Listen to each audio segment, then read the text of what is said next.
সিআইডিকে phone করি। Hello. হ্যাঁ, আপনি বলুন। হ্যালো। মদনবাবু বলুন। মদনবাবু, কি হলো?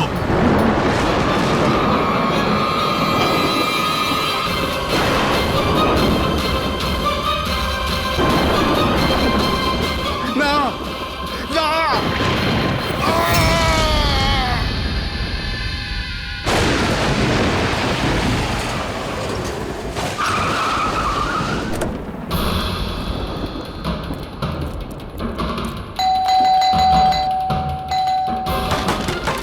মদনবাবু, মদনবাবু, মদনবাবু, মদনবাবু,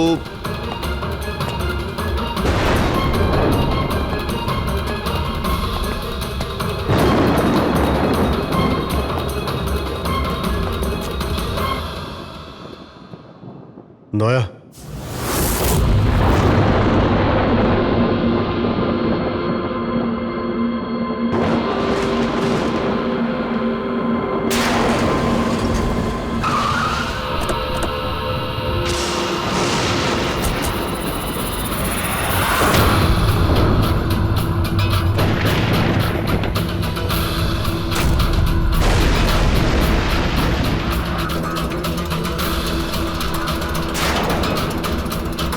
মদনবাবু, এই কে? এই কে এখানে?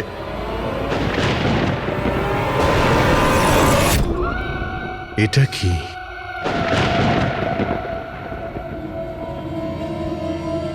পুতুল?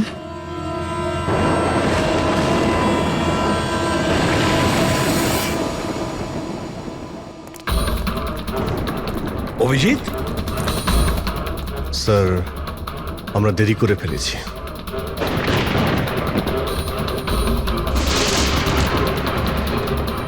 মাই গড,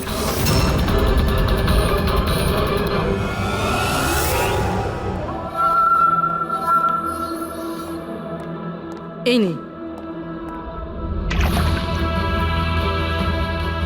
আস্তে আস্তে আস্তে।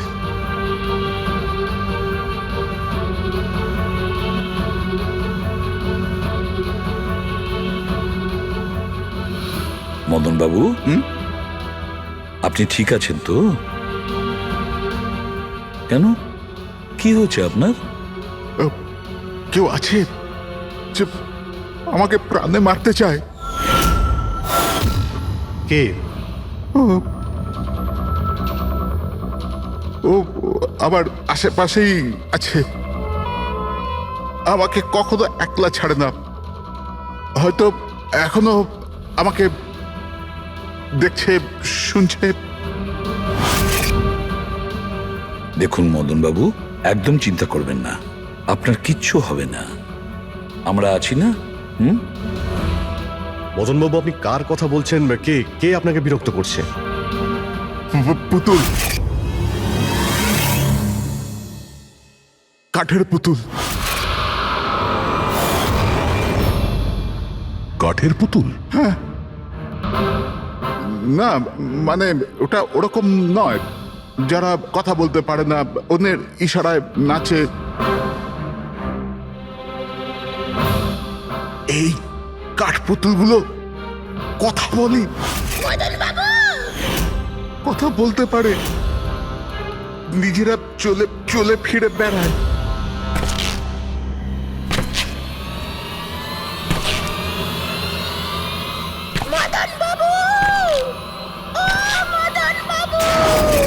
কথা বলা কাঠের পুতুল? হ্যাঁ, আমি জানতাম আপনাদের আমার কথা বিশ্বাস হবে না, কিন্তু কথাটাই এরকম যে কেউই করবে না। স্যার, আপনি এরকম কোনো পুতুলের ব্যাপারে শুনেছেন কখনো? না। জানেন কিছুদিন আগে আমার সাথে কি হয়েছিল? ওই দিন আমার জন্মদিন ছিল, ঘরের বেল বাজলো, তো আমি ভাবলাম যে আমার বন্ধুরা আমার সঙ্গে দেখা করতে এসেছে।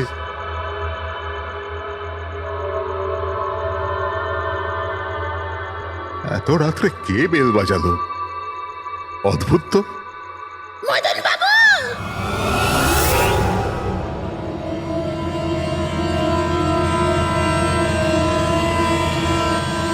কে? দেখতে পাচ্ছেন না? আমি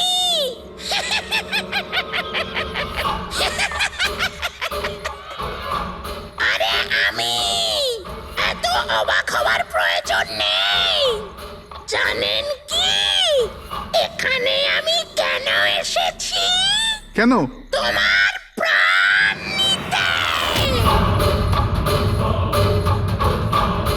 কি?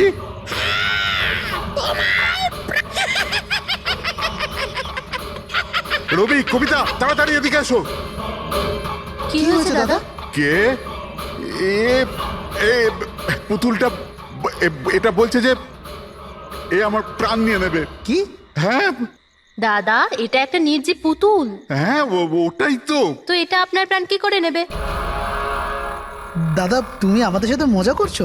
হ্যাঁ, না, তোমরা কি বলছো রবি? আমি এরকম অদ্ভুত মজা কেন করব, তাও আজকের দিনে? আরে আমি নিজে শুনেছি যে ও বললো যে ও মেরে ফেলবে এক আমাকে। মিনিট, আমি দেখছি। কি? আস্তে আস্তে রবি। শান্ত হন।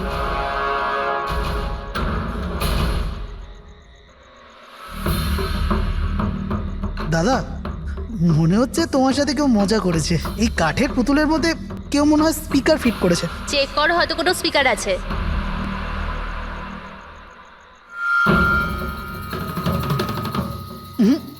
না, এখানে তো কিছু নেই। এখন কোথায় ওই পুতুলটা? কি করে থাকবে? আমি ওই সময় ওকে একদম ভেঙে চুরে জ্বালিয়ে দিয়েছি, শেষ করে দিয়েছি। হুমকি দিচ্ছিল আমাকে, ওকে আমি কিভাবে এমনি ছেড়ে দিতাম? আপনি কি সত্যিই দেখেছিলেন? হ্যাঁ, আমি মদনবাবু, এটা হতে পারে যে আপনি কোনো স্বপ্ন টপ্ন দেখেছিলেন। না, আমি দেখেছিলাম ও একলা। আমি আর একবার নয়, এরকম আমার সাথে বেশ কিছুদিন পর।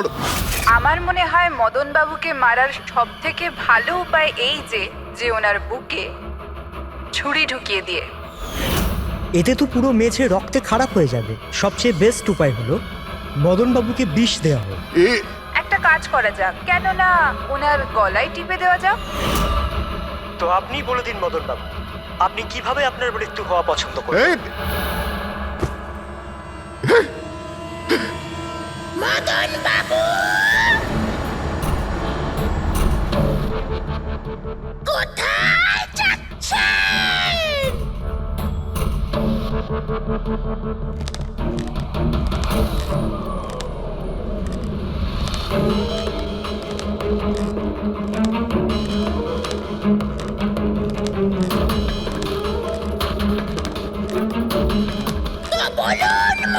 বাবু।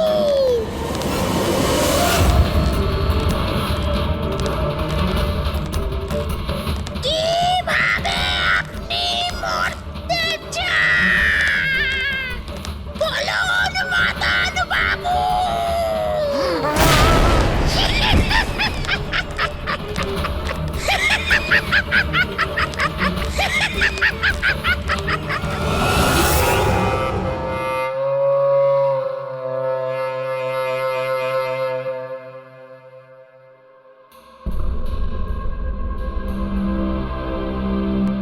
সত্যি মদনবাবুর প্রাণ সত্যিই সংশয় ছিল।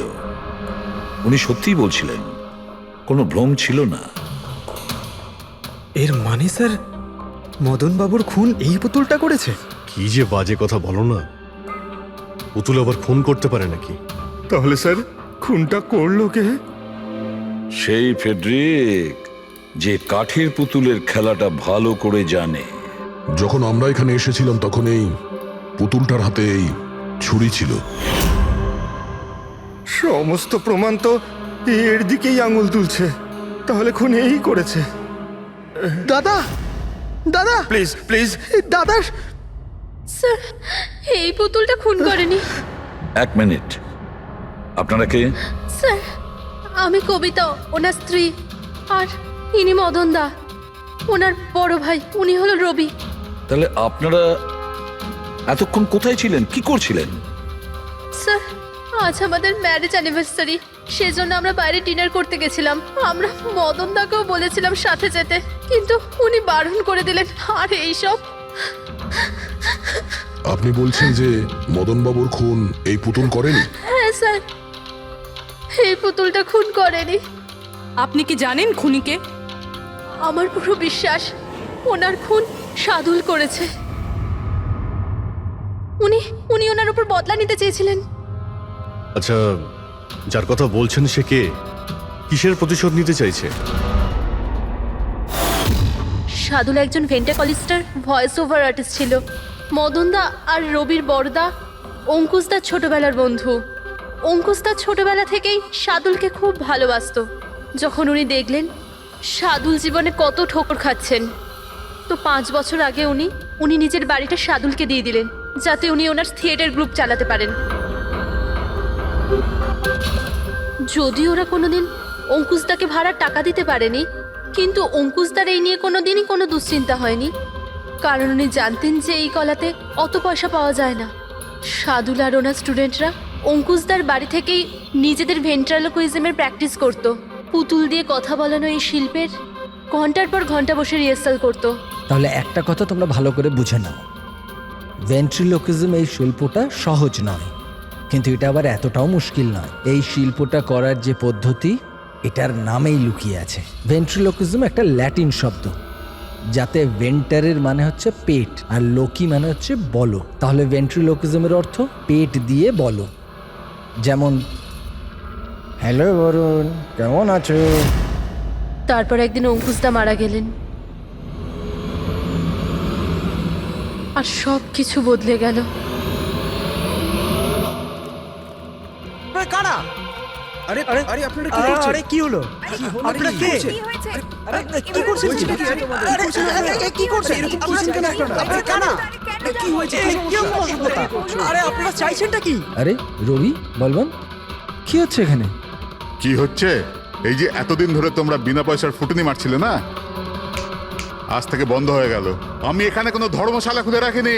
কিন্তু বলবন্ত, অঙ্কুশ তো বলেছিল যে... কে অঙ্কুশ? যে মরে গেছে, যে আর বেঁচে নেই, পৃথিবীতে আর নেই। এতদিন পর্যন্ত ওর পদ্ধতিতে চলেছো, আজ থেকে আমার পদ্ধতিতে চলতে হবে। বুঝতে পেরেছো? চলো জায়গা ফাঁকা করো। রবি, বোঝাও তোমার দাদাকে। ও কি বোঝাবে আমাকে? আমি বুঝতে পারি তো সবকিছু। আর যদি এখানে থাকতেই হয় তো ভাড়া দিতে হবে। ভাড়া? হ্যাঁ, ভাড়া। কত ভাড়া দিতে হবে আমাদের? 4 লাখ। 4 লাখ? 4 লাখ টাকা তো আমাদের কাছে নেই। নেই যখন তখন খালি করো, না হলে আমি পুলিশকে ডেকে তোমাদের সবাইকে জেলে পাঠিয়ে দেবো, আর ওখানে থাকবার জন্য কোনো ভাড়াও দিতে হবে না। বলবন্ত, আমাদের কিছুটা সময় দাও। তাড়াতাড়ি আমরা কোথায় যাব? সময় টময় কিছু পাওয়া যাবে না। অনেক দেখেছি, অনেক হয়েছে তোমাদের তামাশা। চলো স্যার, স্যার, এরকম করবেন না প্লিজ স্যার, প্লিজ স্যার, এরকম করবেন না আর স্যার, 1 প্লিজ। মিনিট। যতদিন না তোমরা আজ পর্যন্ত ওর ভাড়া দিচ্ছ, এই যে তোমাদের জিনিসপত্র পড়ে আছে না, আর এগুলো কি, এই কাঠপুতুলগুলো, এগুলো সব আমার কাছে থাকবে। কিন্তু তুমি এই সমস্ত জিনিস নিয়ে নিলে আমরা ভাড়া কি করে দেব? ওসব আমি জানি না। স্যার এরকম করবেন না স্যার, আমরা আপনার সব টাকা মিটিয়ে দেবো স্যার, প্লিজ। স্যার আপনার এগুলোকে নিষ্প্রাণ কাঠের পুতুল মনে হয়, কিন্তু আমাদের কাছে এগুলো প্রাণের সমান। ও ভাই ট্র্যাজেডি কিং, তোমার এই যে সব মেলোড্রামা আছে না, এগুলো আমার দাদা অঙ্কুশের সাথেই চলতো, আমার সাথে নয়। আর এই যে কি এ 4 লাখ টাকা রোজগার করে দেবে এই কাঠপুতুলগুলো। আরে 4 লাখ কি, 4,400 টাকাও রোজগার করে দিতে পারবেন এই কাঠপুতুলগুলো। জানো কেন? কারণ এই শিল্প শেষ হয়ে গেছে, জিরো। এই যে তোমাদের গুরু আছে না সাদুল, ওরই মতো কোনো কাজের নয়, লুজার, একজন লুজারও, বুঝলে? বেরো বেরো, এই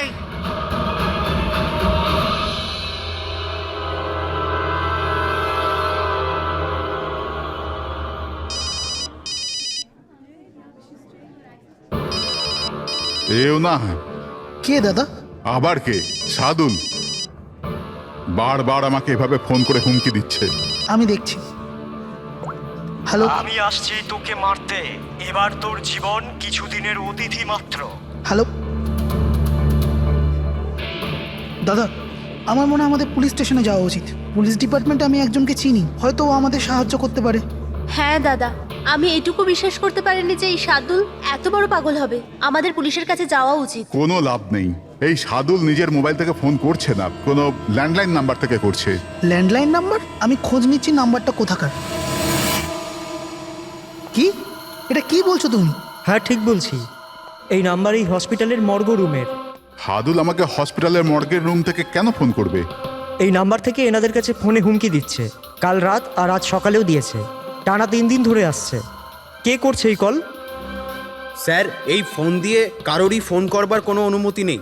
আমি সারাদিন এখানেই থাকি, এই ফোন থেকে কেউ কোনো ফোন করেনি। তাহলে তুমি নিশ্চয়ই কল করেছো।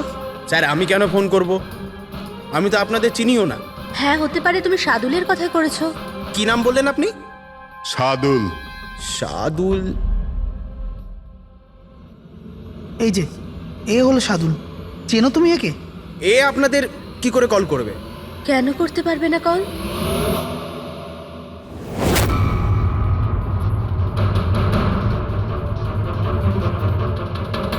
এ কিভাবে হয়ে গেল? সাদুল 3 দিন আগে ইনি মারা গেছেন, তাহলে ইনি ফোন কি করে করবেন? কিন্তু এর মৃত্যু হলো কিভাবে? ইনি ড্রিঙ্ক করেছিলেন, একটা গাড়ি এনাকে উড়িয়ে দিয়ে চলে গেছে, ওখানেই ওনার মৃত্যু হয়।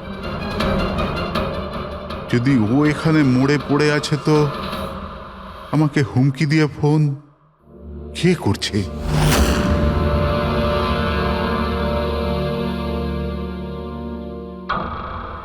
স্যার, হ্যাঁ, পুলিশের রেকর্ড অনুযায়ী তো এই সবকটা কল মর্গের ল্যান্ডলাইন থেকে এসেছিল। কিন্তু মর্গেন ল্যান্ডলাইন তো কেউ ইউজই করে না, তাহলে সব কি করে?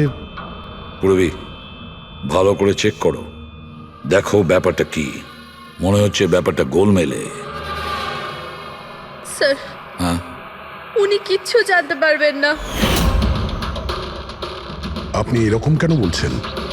কারণ সিআইডি স্যার জীবিত লোকেদের ধরতে পারে, আত্মাদের নয়। আর আমি জানি এটা সাদুলের আত্মাই করেছে। দেখুন, এই আত্মা বলে কিছুই হয় না। আর আপনি একজন এডুকেটেড পার্সন হয়ে এইসব বলছেন? আপনিও তো পড়াশুনো জানা, আপনি বলুন না, একটা লাশ মর্গ থেকে ফোন কি করে করতে পারে? কি করে ওই মদনদার সাথে ওই পুতুলটা কথা বলতে পারে?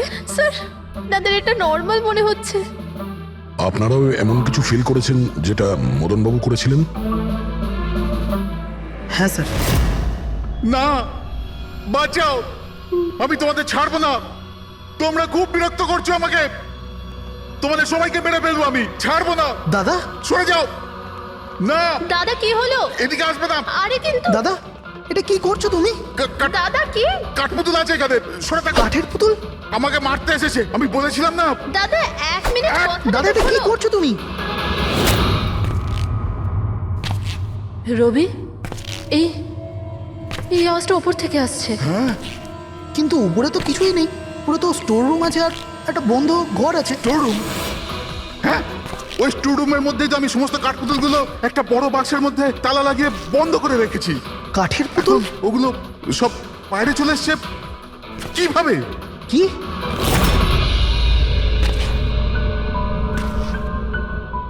দাদা, তুমি তুমি ভয় পেও না, এসো উপরে এসো। রবি, কিন্তু চলো আস্তে আস্তে। সামলে।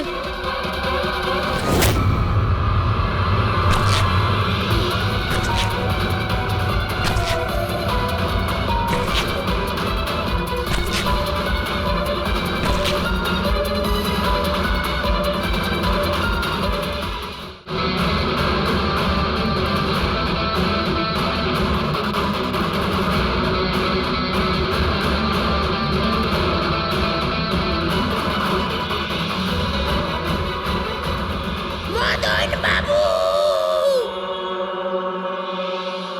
দাদা, আওয়াজ এই ঘর থেকে আসছে। হ্যাঁ, এসো।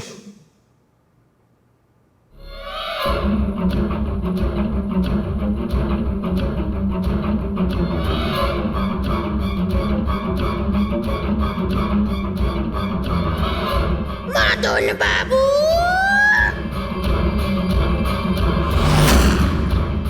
মদন বাবু, কেমন লাগলো আমার সাথে দেখা করে? ভাবলাম মারবার আগে একবার দেখা তো করে নি। আমি বলেছিলাম না কথা বলে। স্যার, মদন দাদা সব পুতুলগুলোকে বাক্সে বন্দি করে রেখেছিল, কিন্তু কি করে জানি না এই পুতুলগুলো কোথা কোথা থেকে বেরিয়ে আসছিল। আমরা ওই বাক্সটাও দেখতে চাই, ওই রুমটাও যেখানে ওই তোমরা কাঠের পুতুলটা দেখেছিলে, সেটা কোথায়? স্যার, দুটো ঘরই উপরে স্যার। চলো দেখাও। আসুন স্যার।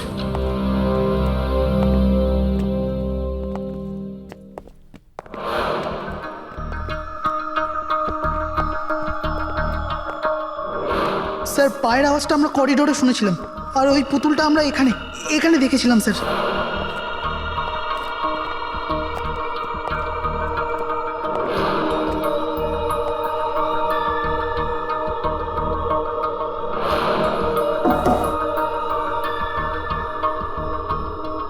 আচ্ছা, এটা বলুন যে এই রুমটা এত ফাঁকা কেন? স্যার, আমি ভেবেছিলাম কি এখানে ট্রেডমিল আর বাইসাইকেল রাখবো, একটু এক্সারসাইজ করব, কিন্তু সময় পাইনি।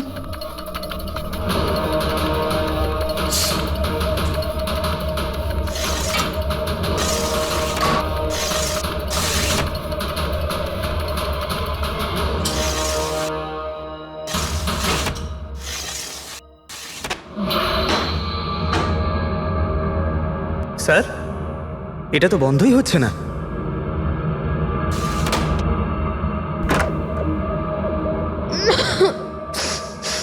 আসুন স্যার। স্যার, এই ওই পেটিগুলো যেখানে পুতুলগুলো বন্ধ করা আছে। একটু লাইটটা অন করবেন? হ্যাঁ।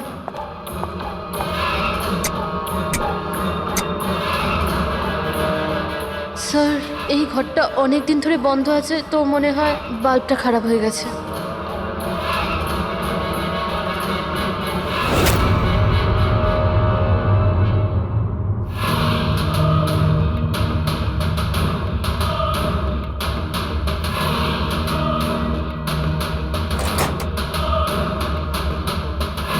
স্যার, প্রত্যেকটা বক্সে তালা লাগানো আছে।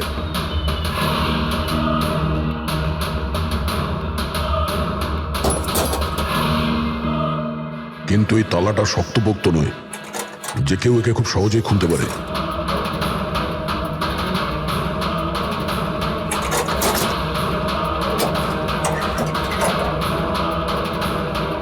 এতগুলো পুতুল,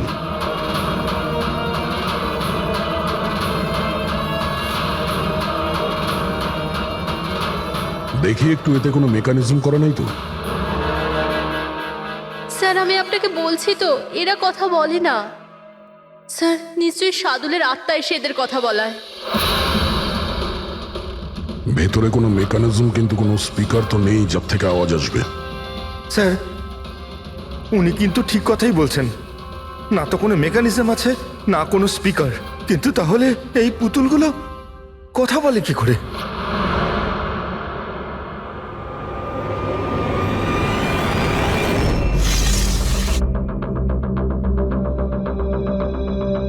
লকটা কি খারাপ? লোকটা খারাপ স্যার। এখান থেকে তো সহজেই কেউ ভিতরে ঢুকতে পারে। সিঁড়িও রয়েছে আর পাইপও রয়েছে, যে কেউ সহজেই ঢুকতে পারে। আর যে সহজে এই রুমে ঢুকতে পারে সে বাক্সতে বন্ধ থাকা কাঠের পুতুলগুলোকে উঠিয়ে বাইরে যে কোনো জায়গায় রাখতে পারে, যেভাবে এখানে রাখা ছিল তোমাদের ভয় দেখানোর জন্য। স্যার মানে মানে এটা কোনো আত্মা নয়? আরে ওই আত্মার কথা ছাড়ো তো, আত্মা হয়ই না।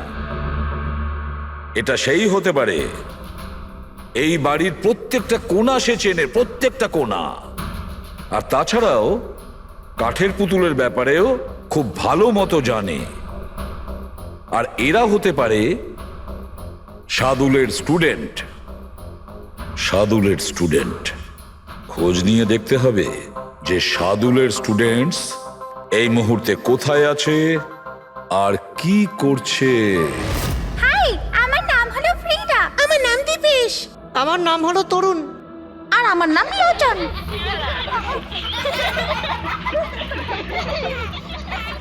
আজ আমি তোমাদের একটা দারুণ গল্প শোনাতে চলেছি।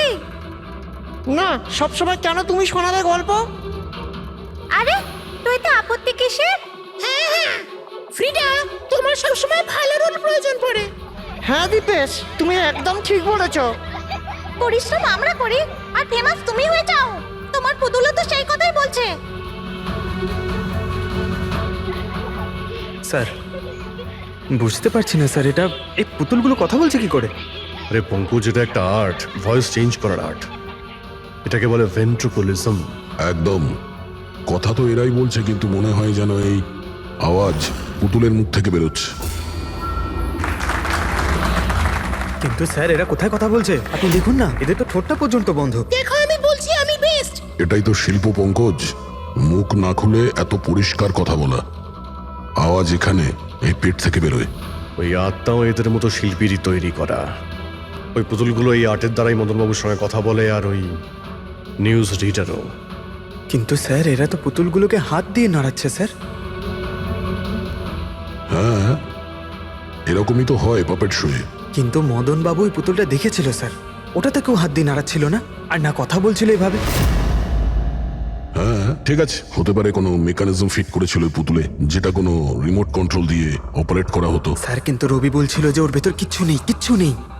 সাউন্ড মেকানিজম ছিল না, কিন্তু ওর মাথার ভেতরে কোনো মেকানিজম ছিল, যার কারণে ওর মাথা আর মুখটা নড়তো, যেটা হতে পারে রবি দেখেনি। এইরকম পুতুল তৈরি করা শার্দুল বা ওর কোনো স্টুডেন্টেরই কাজ হতে পারে, যে মদনবাবুর বাড়ির কোনা কোনা চেনে। এরা জানতে পারে ওই জানলার ব্যাপারে, যার লকটা ভাঙা ছিল।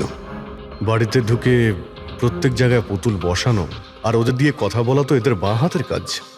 কিন্তু স্যার মর্গ থেকে এরা কল কি করে করলো? স্যার হ্যাঁ স্যার স্যার জানতে পেরে গেছি যে মর্গ রুমের ফোনগুলো কিভাবে আসছে। কিভাবে? স্যার এর জন্য স্কুফিং সফটওয়্যার ব্যবহার করা হয়েছে। স্কুফিং সফটওয়্যার? সেটা আবার কি? স্যার এক্ষুনি বলছি।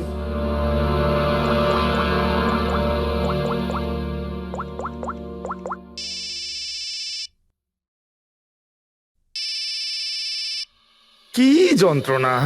আমার ওয়াইফকে এখনই ফোন করতে হলো। হ্যাঁ স্যার, আমি কারেন্টের বিলটা দিতে না আবার ভুলে গেছি। মনে হয় লাইনটা কেটে দিয়ে গেছে। আমাকে বকবে বলেই ফোনটা করেছে। ফোনটা তোলা ঠিক হবে? ধরো, যাও তাড়াতাড়ি কথা বলে নাও। হ্যালো, হ্যাঁ আমি বাড়ি ফেরার সময় কারেন্টের বিলটা দিয়ে বাড়ি যাব। রেডি স্যার, এইবার কারেন্ট কেটেই যাবে। আরে পুরবি, তুমি ফোন করেছিলে? কিন্তু এটা তো আমার ওয়াইফের ফোন নাম্বার। পুরবি, এটা করলে কি করে? স্যার এটাই তো এই সফটওয়্যারের বিশেষত্ব। ফোন যেখান থেকেই করো, নাম্বার সেটাই দেখাবে যেটা আপনি চাইবেন। কিন্তু পুরবি, তুমি এই সফটওয়্যারটা পেলে কোথা থেকে? স্যার সাইবার ইউনিট থেকে নিয়েছি। আর স্যার এর সাহায্যে শুধু নাম্বারই নয়, বরং কোনো মানুষ তার লোকেশন পর্যন্ত ভুল বলতে পারে। ওরে বাবা রে! স্যার, ভীষণ বিপজ্জনক সফটওয়্যার কিন্তু। খুনি মর্গের নাম্বার এই জন্যই ব্যবহার করেছে যাতে আমরা ভাবি এই পুরো ব্যাপারটা সাদুলের আত্মা করেছে, সাদুলের আত্মার কাজ। আচ্ছা বাচ্চারা, তোমাদের সঙ্গে দেখা করে খুব ভালো লাগলো। পরের বার আবার দেখা হবে। বাই সাবধানে যাও তোমরা। Bye bye bye bye. Bye. হ্যাঁ বলুন, কিভাবে আমি আপনাদের সাহায্য করতে পারি? হ্যাঁ, তোমরা সাহায্য না করলে আর কে করবে? আসলে আমরা এটাই জানতে চাই যে মদনবাবুকে ভয় দেখানোর প্ল্যান তোমাদের মধ্যে কে করেছিল? আমরা ঠিক বুঝলাম না। আচ্ছা, তোমরা কিছু বুঝতে পারলে না? হ্যাঁ, না স্যার। আমি বুঝতে পারলাম না। আমি নির্দোষ। খুব হাসি পেল। হ্যাঁ, একটা লোক মারা গেছে আর তোমাদের সবার হাসি পাচ্ছে। মৃত্যু? কার মৃত্যু? মদন বাবুর খুন হয়েছে ওনার। সিআইডি থেকে আসছি আমরা। সিআইডি? হ্যাঁ, সিআইডি। আর আমাদের সন্দেহের তালিকায় তোমরা সবাই আছো। কাল তোমরা কোথায় ছিলে? কাল আমি আমার বন্ধু শালিনীর বাড়িতে ছিলাম। ওর বাড়ির লোকদের জিজ্ঞেস করতে পারেন। আর তুমি তুমি কোথায় ছিলে? স্যার আমরা লোচন আর আমি একটা শোয়ের জন্য গিয়েছিলাম পুনেতে, আজ সকালেই ফিরেছি। পুনা? কিসে গিয়েছিলে পুনায়? ক্যাব বুক করে। আমার কাছে ইনফরমেশন আছে, আপনি চাইলে দেখতে পারেন। এই দেখুন। কি ব্যাপার, এত ঘামছো কেন তুমি? হ্যাঁ, কাল রাতে তুমি কোথায় ছিলে? স্যার ওই আমি বলছি, তুমি কাল রাতে মদনবাবুর বাড়িতে ছিলে কিনা? হ্যাঁ হ্যাঁ ছিলাম ওখানে, কিন্তু আমি কাউকে মারিনি। তাহলে ওখানে কি করতে গিয়েছিলে? হ্যাঁ স্যার, আমি তো শুধু মদনকে শিক্ষা দিতে চেয়েছিলাম। যেটাও সাদুল স্যারের সাথে করেছে, খুব খারাপ করেছে। আর হ্যাঁ, আমাদের মাঝে আজ যে সাদুল স্যার নেই তার একটাই কারণ, সে হচ্ছে মদন। ওনার জন্যই উনি মদ খাওয়া শুরু করেছিলেন আর সময়ের আগেই মারা গেলেন। তোমরা ভেবেছো খুনের বদলা খুন? না না স্যার, আমরা শুধু ওনাকে ভয় দেখাতে চেয়েছিলাম। গৌরবের প্ল্যান ছিল এটা। হ্যাঁ স্যার, গৌরবই কালকে রাতে আমাকে ফোন করে ডাকে ওই 11:30-12টার আশেপাশে, কিন্তু আমি একটু লেট হয়ে যাই আর 12:30টায় গিয়ে পৌঁছাই।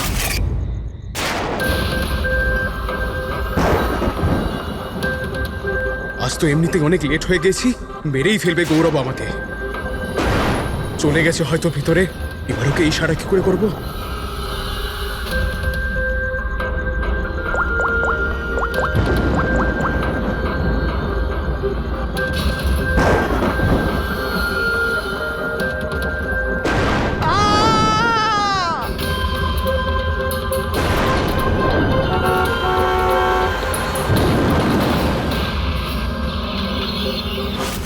গন্ডগোল তো করেই ফেলেছ, মদনবাবুর খুন হয়ে গেছে।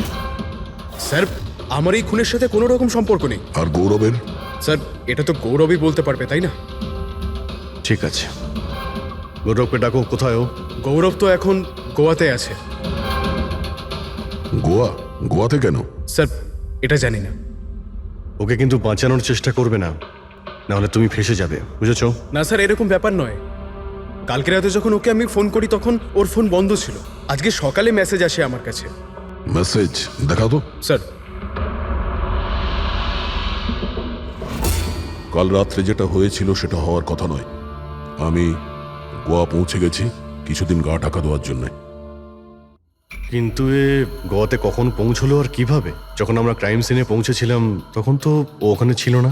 হ্যাঁ, যদি আমরা এটাও ভেবে নিই যে যখন আমরা ওখানে পৌঁছলাম তার ঠিক আগে ও ওখান থেকে বেরিয়ে গেছে, তাহলে ও গোয়া কি করে পৌঁছবে? খুন হয়েছিল রাত 1টার সময় আর তারপরে আমরা ওখানে পৌঁছেছি। ফ্লাইট নেই গোয়া যাওয়ার জন্য। স্যার, হতে পারে ফ্লাইটে না গিয়ে বাসে বা গাড়ি করে গেছে হয়তো। না পঙ্কজ, ড্রাইভ করে গোয়া পৌঁছতে মিনিমাম 12 ঘন্টা লাগে, আর এই মেসেজটা এসছে সকাল 9টার সময়। মানে গোয়া পৌঁছানোর আগেই ও মেসেজ করে দিয়েছে যে ও গোয়া পৌঁছে গেছে। পঙ্কজ, খোঁজ নিয়ে দেখো যে গৌরবের ফোনের লাস্ট লোকেশন কোথায় দেখাচ্ছে। তুমি গৌরবের নাম্বারটা দাও, আচ্ছা ঠিক আছে, থ্যাংক ইউ। স্যার স্যার গৌরবের শেষ লোকেশন ছিল ওই মদনবাবুর বাড়ি, আর কাল রাত 11:30টার সময় ওর মোবাইল বন্ধ হয়েছে। 11:30।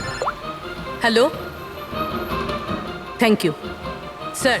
গৌরব নামের কোনো ব্যক্তি গোয়ার কোনো ফ্লাইটেই ছিল না, না আজকে সকালে না কাল রাতে। আর তাছাড়া স্যার, একে কোনো এয়ারপোর্টে সিসিটিভি ফুটেজেই দেখা যায়নি। মানে আমাদের সন্দেহ একদম ঠিক, গৌরব এখানেই আছে। তাহলে ও বা অন্য কেউ ওর ফোন থেকে এই মেসেজটা পাঠিয়েছে যে ও গোয়া চলে গেছে। কিন্তু স্যার, কেউ এরকমটা করবে কেন? সেটা তো আমি জানি না ফ্রেডি, কিন্তু একটা কথা আমি বুঝতে পারছি না, গৌরব তো চাইলে যে কোনো সময় মদনবাবুকে মারতে পারতো। এসব নাটক করার কি প্রয়োজন ছিল? আর ওরার চারজন এই কাঠপুতুলের খেলাটাই বা কেন খেলছিল? আর ও যদি মদনবাবুকে মেরেই থাকে তাহলে ওর চারজন বন্ধুকে কেনই বা বললো না? সন্দেহটা আমার এইখানেই। এর একটাই কারণ বস, হতে পারে গৌরবকে তাড়াহুড়োতে মদনবাবুকে মারতে হচ্ছে যখন ও ধরা পড়ে যায়। আর না হলে খুনি গৌরব না, অন্য কেউ। স্যার, খুনি যদি অন্য কেউ হবে তাহলে এই গৌরব কোথায়? হতে পারে খুনি গৌরবকে মেরে গায়েব করে দিয়েছে, আর আমাদের সামনে এমন প্রমাণ ফেলে দিয়েছে যে আমাদের মনে হয় যে ও পালিয়ে বেড়াচ্ছে, গোয়াতে আছে ও। এই লোকটা ভাঙা রয়েছে। এই জানলা দিয়ে গৌরব আর ওর বন্ধুরা ভিতরে আসতো আর মদনবাবুকে ভয় দেখাতো। আর এই গৌরব কাল রাতে এখানে এসেছিল, তারপর থেকেই গায়েব হয়ে গেছে। তাহলে হতে পারে ওর সঙ্গে যা হয়েছে এখানেই হয়েছে। কিন্তু ওর সাথে যদি এখানে কিছু হয়ে থাকে তাহলে কিছু না কিছু তো ট্রেসেস পাওয়া উচিত। তাহলে একবার টেস্ট করে দেখা যাক। রবি, স্যার,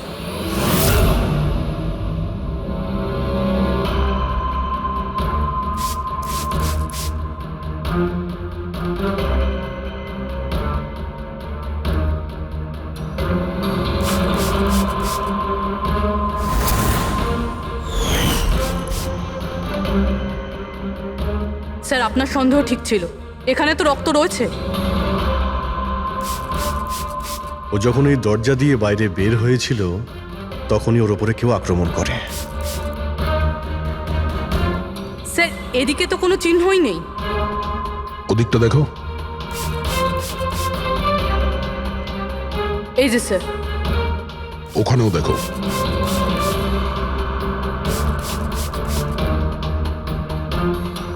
ও, তার মানে হামলা করার পর গৌরবকে টেনে হিচড়ে স্টোর রুমের কাছে নিয়ে আসা হয়েছে।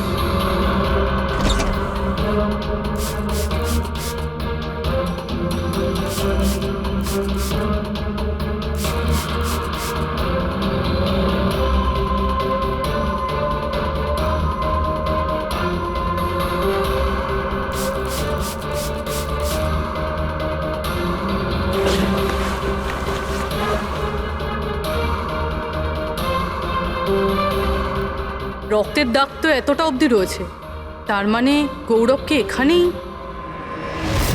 আর আমরা এখানে এলাম কিন্তু আমরা জানতেই পারলাম না। আর তারপরও গায়েব হয়ে যায়। মনে হচ্ছে এখন বডিটাকে কোথাও পুঁতে দিচ্ছে এই বাড়ির লোকেরা।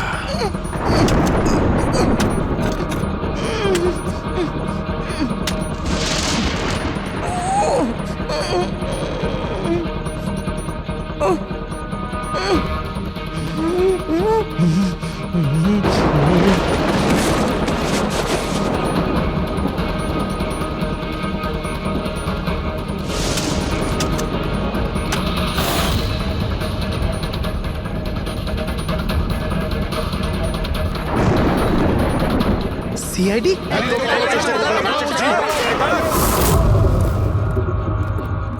সরে যাও, পিছিয়ে যাও। স্যার। হ্যাঁ, জীবিত আছে। তাড়াতাড়ি হসপিটালে নিয়ে যাও। তোমরা কবর দিতে চাইছিল ওকে? হ্যাঁ, কিন্তু আপনি কি করে জানলেন আমরা এখানে? আজকাল মোবাইলের মাধ্যমে আমরা অপরাধীকে ধরে ফেলি।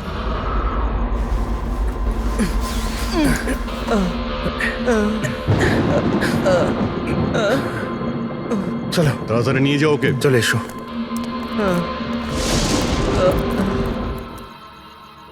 ওই স্বার্থপর আর লোভী মানুষটার মরে যাওয়াই ঠিক ছিল। অঙ্কুশদা মারা যাওয়ার পর মদনদা নিজেই সব প্রপার্টি দখল করতে চেয়েছিল। আমরা কি পেতাম? লবণঙ্গা। আমরা এই প্ল্যানটা তখন বানালাম যখন বাড়িতে ওই কাঠপুতুলের ঘটনাগুলো ঘটছিল। আমরা জানতাম স্যার কোনো আত্মা টাত্মার চক্কর নয়, এই জন্যই আমরা এক রাত জাগলাম যাতে এই পুতুলটার রহস্যের পর্দা খুলতে পারি।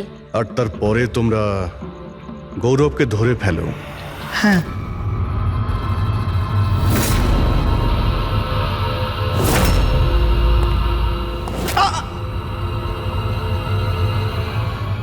গৌরবের থেকে সব সত্যিটা জানার পর আমরা ভাবলাম যে ওর ওই কাঠপুতুলের খেলার সুযোগ নিয়ে আমরা আমরা মদন দাদাকে মারতে পারি। আর সেই কারণে গৌরবের ওপর হামলা করে ওকে বাক্সে ঢুকিয়ে দিয়েছো, আর তারপর মদনবাবুকে খুন করে আমাদের বোকা বানাতে চেষ্টা করেছো। আর এটা দেখাতে চেয়েছিলে যে খুন পুতুল করেছে। হ্যাঁ, আমরা জানতাম যে সিআইডি কখনোই আত্মাদের গল্প আর পুতুলদের খেলার উপর বিশ্বাস করবে না, আর আপনারা সোজা সন্দেহ করবেন সাধুলের স্টুডেন্টদের, বিশেষ করে গৌরবের ওপর। আর আমাদের মিসলিড করার জন্য গোয়ার ওই মেসেজ পাঠিয়ে দিলে। হ্যাঁ, আমরা ভেবেছিলাম যে আপনারা সারা জীবন ধরে গৌরবকে এখানে ওখানে খুঁজতে থাকবেন, আর আমরা ওকে মেরে এখানে পুঁতে দেবো। টাকার জন্য তোমরা নিজের দাদাকে মেরে ফেলেছ। কি করবে এই টাকা নিয়ে? আর না এখন এই টাকা তোমাদের জেলে যাওয়ার থেকে বাঁচাতে পারবে, আর না ফাঁসির দড়ি থেকে।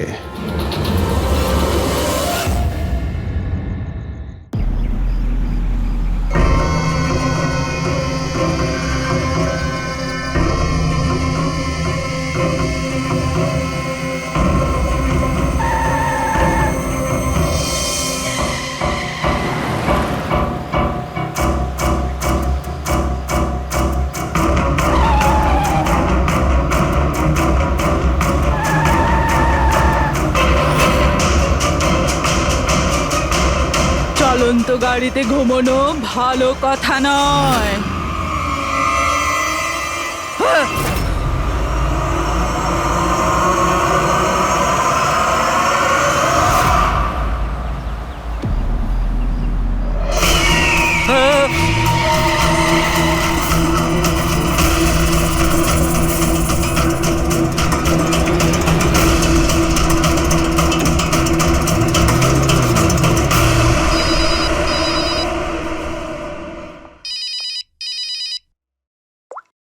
হ্যাঁ বিনীত। লীলা হেল্প মি, লীলা, লীলা হেল্প মি। কি হয়েছে বিনীত, তুমি এত টেনশনে কেন? লীলা, এরা আমাকে মেরে ফেলবে। লীলা, কে মেরে ফেলবে বিনীত? তুমি কার কথা বলছো? লীলা, আই থিংক আমি জীবনে আর কখনো তোমার সাথে দেখা করতে পারবো না। লীলা, বিনীত বাজে বকা বন্ধ করো। কোথায় তুমি? তোমার এক্সাক্ট লোকেশন বলো।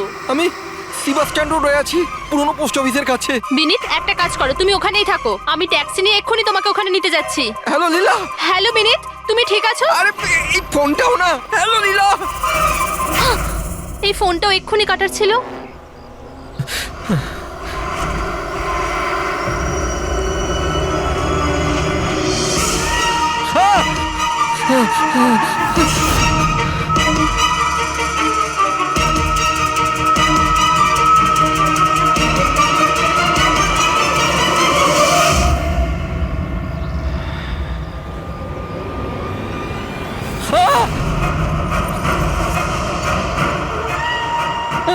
হে ভগবান, প্লিজ হেল্প মি। আমাকে আমার বাড়িতে ঠিক মতো পৌঁছে দাও প্লিজ।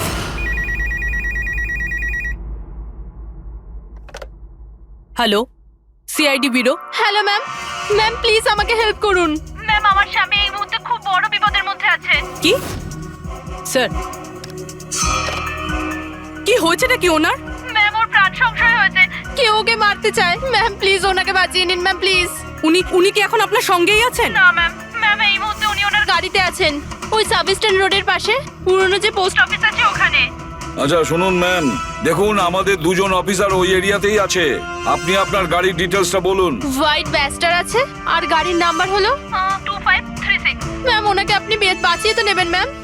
আপনি চিন্তা করবেন না, আপনার হাজবেন্ডের কিচ্ছু হবে না। ওকে প্রবীর, অভিজিৎকে ফোন করো আর ওকে গাড়ির ডিটেলসটা দিয়ে দাও। ওকে বলো যে ব্যাপারটা আর্জেন্ট।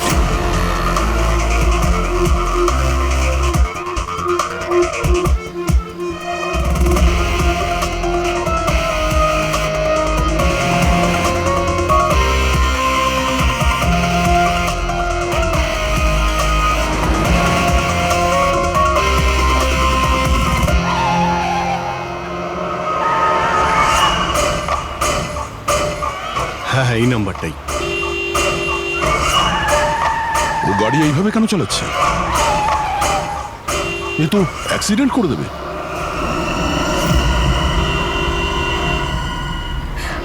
আমাকে ক্ষমা করে দাও, আমাকে ক্ষমা করে দাও, আমি মরতে চাই না, আমাকে ক্ষমা করে দাও। কার সঙ্গে এ কথা বলছে? গাড়িতে তো কেউই নেই। আরে বিনীত, কার সঙ্গে কথা বলছো? গাড়িতে তো কেউ নেই। হয়ে গেছে তোমরা, তোমরা দেখতে পাচ্ছ না এতগুলো লোক আমাকে ডাকছে? করছে কি? আমাকে ক্ষমা করে দাও, আমি মরতে চাই পাগল না। হয়ে গেছে মনে হচ্ছে। বিনীত, বিনীত, বিনীত, তোমার অ্যাক্সিডেন্ট হয়ে যাবে, গাড়িটা থামাও বলছি।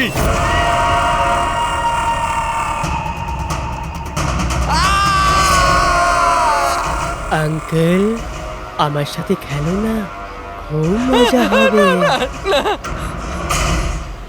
বিনীত গাড়ি থামাও, সাইডে দাঁড় করাও।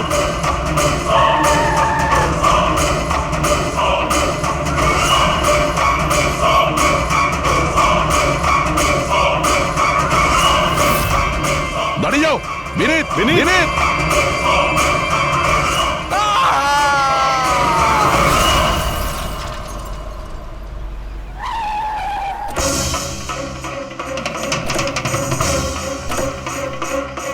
বিনীত। ও নো, এ তো মারা গেছে। স্মেল আসছে।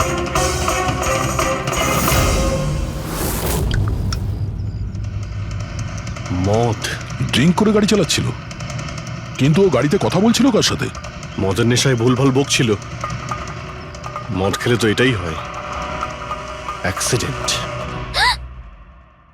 আপনি তো আমাকে কথা দিয়েছিলেন না যে বিনীতের কিছু হবে না, তো এটা কি হয়ে গেল? দেখুন ম্যাডাম, যদি ওনার অন্য কোনো দের হাত থেকে প্রাণ সংশয় থাকতো, আমরা ওনাকে নিশ্চয়ই বাঁচাতাম। কিন্তু উনি তো নিজেই মদ খেয়ে গাড়ি চালাচ্ছিলেন। আপনি তো জানেন এটা কতটা ডেঞ্জারাস।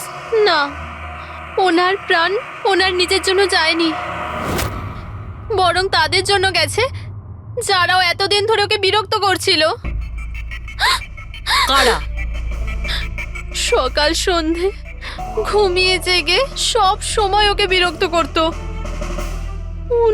উনি এতটাই চিন্তিত হয়ে গিয়েছিলেন যে উনি নিজের বিজনেসেও পুরোপুরি নজর দিতে পারছিলেন না। কোন লোকের কথা বলছেন আপনি? একটু পরিষ্কার করে বলুন। ম্যাম, বিনীতের মৃত্যু আমাদের সামনে হয়েছে, আর ওই সময় ও ছাড়া গাড়িতে কেউ ছিল না। তাহলে ওর মৃত্যুর দোষ আপনি অন্য কারোর ঘাড়ে চাপাচ্ছেন কেন? কারণ ওনার খুন হয়েছে। মার্ডার, এটা মার্ডার। মার্ডার হয়েছে? আপনি কি জানেন কারা করেছে এটা? আত্মারা। হতে পারে আপনারা ওই আত্মাটাকে দেখতে পাননি, কিন্তু বিনীত ওদের পরিষ্কার ভাবে দেখতে পেত। সিআইডিরা আত্মাটাত্মায় বিশ্বাস করে না। আপনিও মানতেন স্যার, যদি আপনি 2 সপ্তাহ আগের ঘটনাটা দেখে থাকতেন। লীলা ওঠো, ওঠো লীলা, লীলা ওঠো। বিনীত, বিনীত,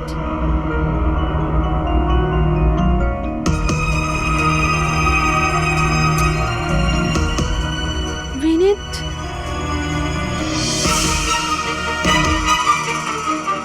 বিনীত, কি হয়েছে বিনীত? ওই দেখো, আলমারির ওপরে। কি আছে ওখানে বিনীত? লীলা, আলমারির উপরে কেউ আমাকে দেখছে, আমাকে শুতে দিচ্ছে না। বিনীত, ওখানে কিচ্ছু নেই, কিচ্ছু নেই। তুমি না নিশ্চয়ই কোনো খারাপ স্বপ্ন দেখেছো। চলো শোবে চলো। আমি কোনো স্বপ্ন দেখিনি। ওই দেখো এখনো দেখছে আমাকে। তুমি কেন দেখতে পাচ্ছ না? বিনীত, ওখানে কিচ্ছু নেই। তোমার শরীর ঠিক নেই বিনীত, চলো তুমি এসে শুয়ে পড়ো। চলো, কিচ্ছু নেই বিনীত। তুমি না খারাপ স্বপ্ন দেখেছো, তার জন্য এরকম হচ্ছে। সরি সরি, আমাকে ক্ষমা করে দাও প্লিজ। 1 মিনিট। আর এই বিনীত কি কারণে ক্ষমা চাইছিল? এটা তো আমিও জানি না স্যার। বিনীত কাজ কি করতো? স্যার ওনার কোম্পানি হসপিটালে মেডিকেল ইকুইপমেন্ট সাপ্লাই করতো। আপনি শিওর যে ওই বিনীতকে খুন আত্মাই করেছে? স্যার আমার আগে তো এটা মনে হয়নি, কারণ না তো আমি কোনোদিন কোনো আত্মা দেখেছি, আর না কোনোদিন কোনো আওয়াজ শুনেছি। কিন্তু পরে পরে আবার বিনীতের কথাই বিশ্বাস হতে লাগলো সেও সত্যি কথা বলছে।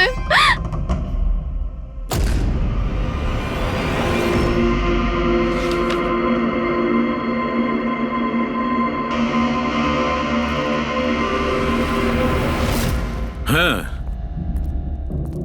বস, এর মৃত্যুর একটাই কারণ চোখে পড়ছে, এর মাথার ওপর লাগা আঘাতটা, যেটা অ্যাক্সিডেন্টের কারণে লেগেছে। ঠিক তো ডক্টর সালুকে? আর কোনো কারণ নেই তো? হ্যাঁ, দয়া, ভিসেরা স্যাম্পলকে চেক করা এখনো বাকি আছে, কিন্তু প্রাইমা ফেসি তো এটাই বলছে মৃত্যুর কারণ অ্যাক্সিডেন্ট। আর বস, এর রক্তের মধ্যে আমি অ্যালকোহল অনেকটা বেশি মাত্রায় পেয়েছি। ও, আমার মনে হচ্ছে সেই কারণেই ওর হ্যালুসিনেশন শুরু হয় আর ও ধাক্কা মেরে দেয়। তার মানে হলো এটা কোনো খুনের ব্যাপার নয়। আমরা চাইলেই ওদের বডিটা ফেরত দিয়ে দিতে পারি। যদি কোনো ডাউট থাকে সেটা ভিসেরা স্যাম্পল থেকে জানা যেতে পারে। কি জানি স্যার, আমার কেমন যেন মনে হচ্ছে যে এই কেস অতটা সোজা নয়।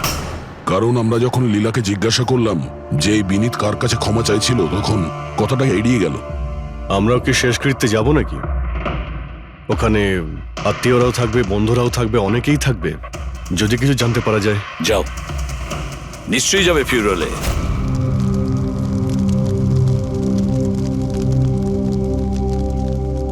ঠিকই হয়েছে, মরে গেছে।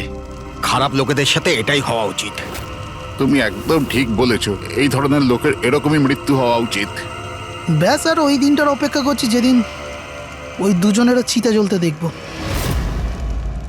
ওই দিন আমি তোমাদের দুজনকে অনেক বড় পার্টি দেব। কি সমস্যা কি তোমার? হ্যাঁ, এখানে একটা শোক পালন করার জায়গায় উৎসব পালনের কথা বলছো তোমরা? কেন করব না উৎসব? আরে আসল উৎসব তো সেদিন হবে যেদিন এই দুজনেরও চিতা জ্বলবে। ওরা দুজনে চিতায় উঠুক কি না উঠুক, তুমি সিআইডি রাতে ঠিকই আসবে। স্যার, আপনারা যদি সিআইডির লোক হন তাহলে অপরাধীদের সাহায্য করার বদলে আমাদেরকে ন্যায় বিচার দেওয়া উচিত। এক মিনিট, কি বলতে চাও পরিষ্কার করে বলো। স্যার, আমার নাম পুনিত, আর আমার বাবা পার্পল হসপিটালে ভর্তি ছিল। ভেন্টিলেটরে ছিলেন। ডাক্তারবাবু, নার্স, ডাক্তারবাবু কোথায়? আমার বাবা মারা যাবে এক্ষুনি। প্লিজ ডাক্তারবাবুকে বলুন। কি হয়েছে? কেন চিৎকার করছেন? চিৎকার করবো না তো কি করব? আমার বাবা ওখানে মারা যাচ্ছে, আর আপনাদের স্টাফ এখানে বসে মাছি মারছে। আপনি আগে শান্ত হন প্লিজ। আপনি পেশেন্টের কাছে যান, আমি দেখছি। তাড়াতাড়ি করুন প্লিজ। হ্যাঁ। ম্যাম, একটা ঘটনা ঘটে গেছে। সমস্ত ভেন্টিলেটর এক এক করে বন্ধ হচ্ছে। কি? হ্যাঁ ম্যাডাম, আমাদের দুজন ডাক্তার ম্যানুয়ালি অক্সিজেন দেওয়ার চেষ্টা করছে। ম্যাডাম, সবার সাথে এরকম হওয়াটা ঠিক নয়। যদি ভেন্টিলেটর ঠিক না হয় তাহলে পেশেন্টরা মরে যাবে। আরে আস্তে বলো। আরে এটা হসপিটালের রেপুটেশনের ব্যাপার। এটা যদি পেশেন্টের বাড়ির লোকেরা জানতে পারে না, তাহলে একটা ঝামেলা হয়ে যাবে। ডক্টর, আপনারা প্লিজ 2 মিনিট সময় দিন, আমরা সলিউশন বার করছি। ম্যাম, এক এক করে সব ভেন্টিলেটর বন্ধ হয়ে যাচ্ছে। তুমি যাও, বাকি ওয়ার্ডসগুলো চেক করো। Okay ma'am. আরে ওই আমাদের সাপ্লায়ার বিনীতকে ফোন করো না, ওই সব কিছু ব্যবস্থা করে দেবে। প্লিজ টেনশন নেওয়ার কোনো ব্যাপার নেই। ডক্টর মেহেক, হচ্ছে কি এসব? স্যার, ভেন্টিলেটর সব বন্ধ হয়ে গেছে স্যার। আপনারা প্লিজ শান্ত হন, আমি কথা বলছি। স্যার, এক এক করে সমস্ত ভেন্টিলেটর বন্ধ হয়ে যাচ্ছে স্যার। কি? এটা কিভাবে হতে পারে? তো কোনো হসপিটালে ফোন করো না, ওখান থেকে আনাও। আরে রাজা, ফোন লাগাও। আর মেহেক, একটা কাজ করো, এখানে যে টেকনিশিয়ান আছে ওকে ডাকো। রাজা, কি হলো তোমার? তুমি কি শুনতে পাচ্ছ না স্যার কি বললেন? আপনারা কি ডিসকাস করে টাইম ওয়েস্ট করছেন? আমার বাবা মারা যাবে ওখানে। আপনি প্লিজ একটু শান্ত হন, আমরা এক্ষুনি যাচ্ছি। Please ma'am, sir. Ma'am, very bad news. 2টো পেশেন্টের জীবন চলে গেছে। 5টা পেশেন্ট খুব ক্রিটিক্যাল অবস্থায় আছে। স্যার, আজ আমাদের পরিবারের লোক আমাদের সাথে নেই। এর জন্য দায়ী শুধুমাত্র এই 3 জন লোক, বিনীত, মেহেক আর রাজা। আচ্ছা, এই বিনীত তো ইকুইপমেন্ট সাপ্লাই করতো, তাই না? হ্যাঁ স্যার। আর বাকি দুজন? স্যার, যেদিন এই ঘটনাটা ঘটেছিল সেদিন মেহেক ডক্টর ইনচার্জ ছিল, আর রাজা হসপিটালে অ্যাডমিন সামলাতো। আচ্ছা, এনারা দুজনই কি শুধু হসপিটাল থেকে এসেছেন নাকি ওখান থেকে আরো অনেকে এসেছেন? এসছে স্যার, ওই হেড নার্স পরিণীতা, ওই শেখর যে মেনটেন্যান্সে ছিল, আর উনি ডক্টর কেদার, এই হসপিটালের মালিক। ঠিক আছে, এখন শান্ত হয়ে যাও। আমরা এই মামলার গভীরে যাব। যদি তোমার বাবার সঙ্গে কোনো অন্যায় হয় তো ন্যায় বিচার তুমি নিশ্চয়ই পাবে।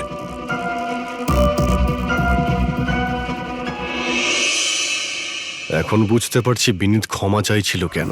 আমাকে ক্ষমা করে দাও, আমি মরতে চাই না, আমাকে ক্ষমা করে দাও। আর এটাও বুঝতে পারছি যে বিনীতের মৃত্যুতে সবাই এত খুশি কেন।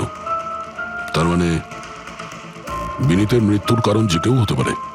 আর বিনীতের পরে খুনির পরের শিকার এই এদের দুজনের মধ্যে কেউ হতে পারে।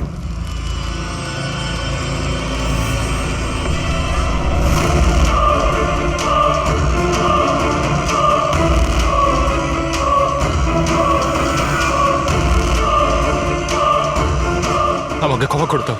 তুমি আমাকে কেন মরতে দিলে? আমার পিছু নিও না।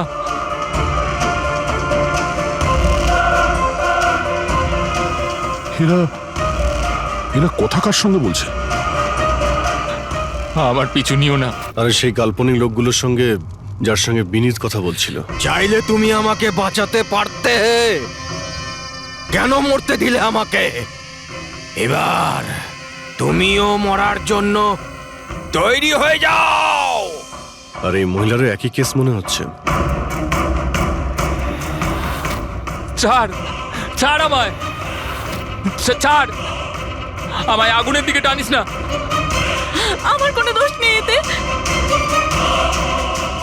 ছাড়, ছাড়, ছাড়, ছাড় আমায়, ছাড় আমায়, ছাড়, ছাড়, টানিস না আমায় আগুনের দিকে, ছাড়। আরে কি করছো নাকি? কি করছো? এদিকে এসো। আরে তুমি কি করছিলে? হ্যাঁ, আমি একটু ডিস্টার্ব আছি, এতে আপনারা কি করবেন? আমার ডিস্টারবেন্সের সাথে আমায় নিজেকেই লড়তে হবে। তুমি এদিকে এসো, একটু দূরে দাঁড়াও, ওই দিকটায় যাও। তাহলে অনেক লোক আছে যারা বিনীতের মৃত্যু সংবাদ শুনে আনন্দিত। হ্যাঁ হ্যাঁ স্যার। আর এখন ওরা মেহেকার রাজার মৃত্যুর খবর শুনতে চাইছে। রাজা আর মাহাকের ব্যবহারটাও খুব একটা নর্মাল লাগছিল না স্যার, অনেকটা ভয়ে ভয়ে ছিল স্যার, বিনীতের মতো। স্যার, ভিসারের স্যাম্পলের রিপোর্ট চলে এসেছে। গুড। কোনো গন্ডগোল আছে? হ্যাঁ, একজন সাধারণ মানুষের রক্ত যতটা লাল হয়, বিনীতের রক্ত তার থেকে অনেক বেশি লাল ছিল।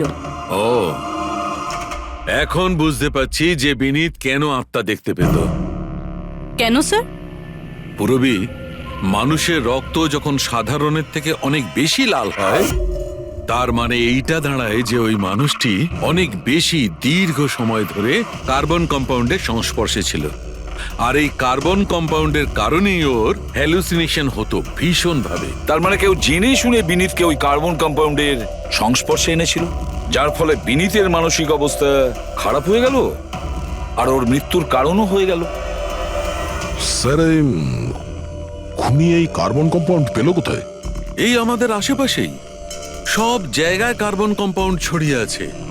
মডার্ন জীবনে আমরা যতগুলো মেশিনারি ব্যবহার করছি, ওই সবগুলো, প্রায় সবগুলো কার্বন কম্পাউন্ড ছড়ায়। হ্যাঁ, যে কেউ মেশিনের উপর এরকম কারুকার্য করে এটা করতেই পারে। তার মানে বিনীত গাড়িতে বসার আগে এরকম কোনো কেমিক্যালের সংস্পর্শে এসেছিল, যার জন্য ওর এইসব হ্যালুসিনেশন এইসব হচ্ছিল। স্যার ঠিক কথা বস।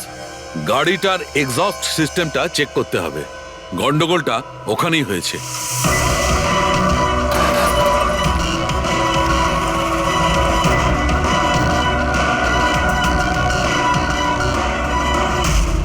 সালুঙ্কে স্যার তো ঠিকই বলছিলেন স্যার, পেট থেকে তো কেমিক্যাল বেরিয়ে আসছে।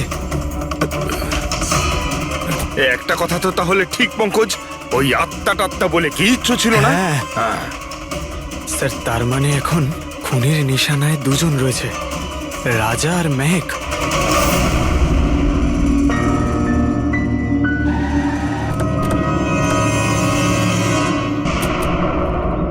শ্মশানে রাজার ব্যবহারটা খুব একটা ঠিক ছিল না, এখনো ওর মানসিক অবস্থা ঠিক নয়। আরে স্যার, দরজা তো খোলা।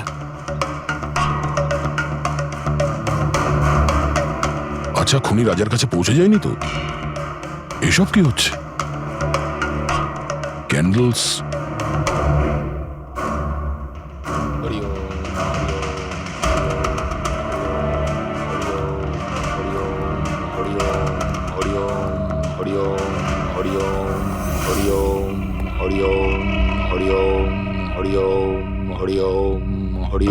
রাজা,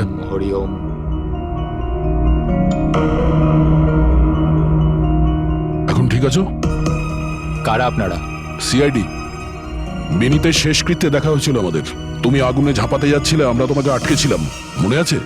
ঝাঁপ দিতে যাচ্ছিলে, আমরা তোমাকে। এবার আপনাদের আমাকে আটকানোর বা বাঁচানোর কোনো দরকার নেই।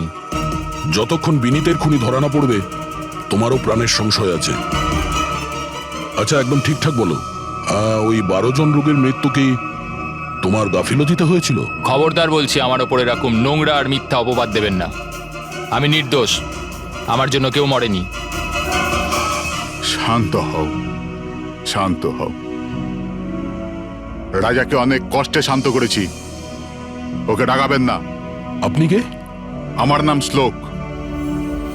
আমি রাজাকে এই খারাপ সময় থেকে বার করে আনবার চেষ্টা করছি। ও, তার মানে আপনি সাইকিয়াট্রিস্ট? সাইকিয়াট্রিস্ট নয়, সাইকি, মিডিয়াম। এই জগৎ আর অন্য জগতের সঙ্গে একটা সেতু ভেবে নাও। অন্য জগৎ? অন্য আবার কোন জগৎ? ওই আত্মাদের জগৎ। যদিও আমরাও একটা মাধ্যম। অপরাধ দুনিয়া থেকে নিয়ে জেলের ভেতর গারদের পেছনে পৌঁছানোর পুল। আপনারা আমাকে জেলে পাঠাবার চেষ্টা করছেন কেন? আমি তো রাজাকে আত্মাদের থেকে বাঁচাবার চেষ্টা করছি। রাজাকে আত্মার থেকে নয়, কেমিক্যাল পয়জন থেকে বাঁচানোর দরকার। আর বন্ধ করো তোমার এই ঢং, বুঝেছো? স্যার, ও কোন দিকে ইঙ্গিত করছে? ওই বুড়ো লোকটার দিকে, যে এসির নিচে দাঁড়িয়ে রয়েছে। ও কার কথা বলছে? আমি তো কাউকে দেখতে পাচ্ছি না। আমিও দেখতে পাচ্ছি না। মানুন বা না মানুন, এই ঘরের মধ্যে কোনো শক্তিশালী আত্মা আছে যে রাজার ক্ষতি করতে চাইছে। এক্ষুনি জেনে যাবেন।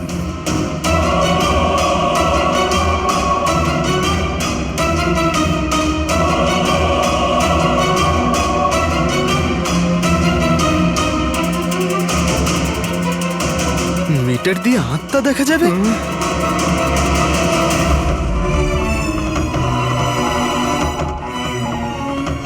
দেখলেন, ওই আত্মাটা এসির পাশেই আছে। আমার ইএমএফ মেশিন মিথ্যে বলবে না।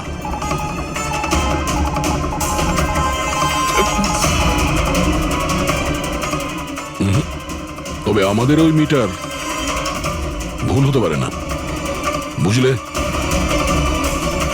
ফ্রেডি, মনে হচ্ছে রাজার ও কার্বন কম্পাউন্ডের অ্যাকশন ওর গাড়ির থেকেই হয়েছে। একটা কাজ করো, এই মিটারটা নিয়ে যাও, ওর গাড়িটা চেক করো। ফ্রেডি। পঙ্কজ, তাহলে বলো, তুমি বিনীতে ফিউরিনালে কি দেখেছো? আমি কাউকে দেখিনি, আমি কিছু দেখিনি। মিথ্যা কথা বলো না। যদি কিছু দেখেই না থাকো তাহলে পালালে কেন? আমি মিথ্যে বলছি না, আমি সত্যি কাউকে দেখিনি। আচ্ছা, হাসপাতালে যে 12 জন মারা গিয়েছিল সেটা কি তোমার গাফিলতির জন্যই হয়েছিল? আমার গাফিলতিতে? দেখুন, আমার দ্বারা যতটা সম্ভব আমি সব চেষ্টা করেছি। আমি ডাক্তার কেদারের সঙ্গে কথা বলেছিলাম, কিন্তু উনি তো কোনো অ্যাকশনই নিলেন না। তাহলে আমি আর কি করতে পারি? আচ্ছা, তার মানে হলো এটা ডক্টর কেদারের ভুল। ওনার থেকেও তো বেশি দোষ ছিল ওই রাজার। ওর একবার দেখা উচিত ছিল যে ভেন্টিলেটরস গুলো কাজ করছে কি না, ওগুলো সময় মতো সার্ভিসিং হচ্ছে কি না। তাহলে কি দোষী রাজা? রাজা আর বিনীত দুজনেই। বিনীতেরও ভেন্টিলেটর সাপ্লাই করার আগে দেখে নেওয়া উচিত ছিল যে ওগুলো ঠিকঠাক কাজ করছে কি না। কতগুলো জীবন নির্ভর করছিল ওই ভেন্টিলেটরস গুলোর উপরে। মনে হচ্ছে রাজা আর বিনীতের জন্য তোমার মনে অনেক রাগ আছে। বিনীতের মৃত্যুতে নিশ্চয়ই খুশি হয়েছো তুমি। এটা কি বলছেন আপনি? একদমই না। আমি একজন ডক্টর, আর আমার কাজ হলো একজন পেশেন্টের জীবন বাঁচানো। কারণ মৃত্যুতে আমি কি করে খুশি হব?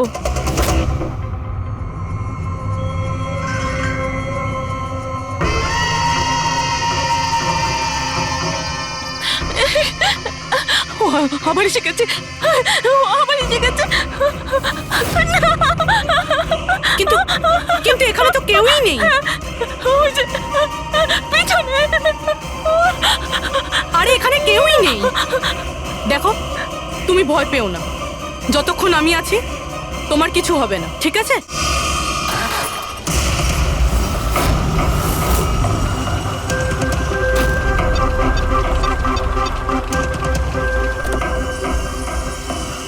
গাড়ির এসিতে তো কার্বন কম্পাউন্ড নেই। বাড়ির ভেতরে গিয়ে দেখা যাক, চল।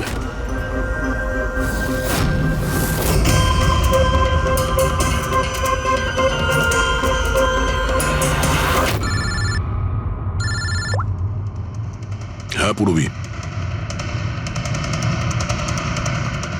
মেহেকের বাড়িতে কোনো কেমিক্যাল পাওয়া যায়নি? ঠিক আছে, যতক্ষণ ওই খুনি ধরা না পড়ে ততক্ষণ তুমি ওর সঙ্গেই থাকো, ঠিক আছে? স্যার, হ্যাঁ, কার্বন কম্পাউন্ড এখানে কোথাও নেই। কোথাও কোনো কেমিক্যাল পাওয়া যাবে না। বিজ্ঞানের জগৎ আর কেমিক্যালের জগতের বাইরেও আর একটা জগৎ আছে, মানুন অথবা না মানুন। চুপ, মুখ বন্ধ। যতক্ষণ বলতে না বলবো মুখ খুলবে না। রাজাবাবু, আপনার ভয়ের কোনো কারণ নেই, আমরা আছি এখানে। যতক্ষণ না ওই খুনি ধরা পড়বে সিআইডি আপনার সঙ্গেই আছে। আমার সিআইডির দরকার নেই, ইনি রয়েছেন না আমার সুরক্ষা করার জন্য। আরে এটা কিভাবে সম্ভব? না রাজার বাড়িতে কেমিক্যাল পাওয়া গেছে আর না মেহেকের বাড়িতে পাওয়া গেছে, এটা কি করে সম্ভব? স্যার, আমরা রাজার বাড়িটাকে ভালো করে চেক করেছি, এক একটা কোণা দেখেছি, ওই গাড়িটাও চেক করেছি, কোথাও কিছু পাওয়া যায়নি। হ্যাঁ, কিন্তু দয়া, যদি কোনো কেমিক্যাল ব্যবহারই না হয়ে থাকে তাহলে রাজা আর মেহেকের হ্যালোজুলেশন হলো কি করে? কোনো তো একটা কারণ থাকবে। আর স্যার, যেভাবে বেনিতের কারের এসিতে কেমিক্যালের ব্যবহার করা হয়েছে, এটা কোনো আনপ্রফেশনাল কেউ করেছে বলে আমার মনে হয় না। একটা কাজ করা যাক, যারা মারা গেছে তাদের বাড়িতে দেখো, হয়তো কেউ থাকতে পারে যে কেমিক্যালের বিষয়ে খুব ভালো করে জানে, বা কেউ কেমিক্যালের এক্সপার্ট। আর হ্যাঁ, হসপিটালের ওই স্টাফকে ডাকো। চিফ নার্স যে আছে না, হেড নার্স পরিণীতা, আর হেড টেকনিশিয়ান শেখর, আর মালিক কেদার, তিনজনকেই ডাকো। দেখা যাক।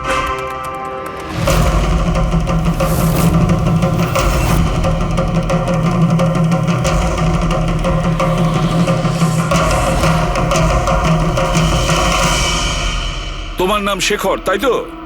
Yes sir. হসপিটালের হেড মেকানিক, মেইন টেকনিশিয়ান।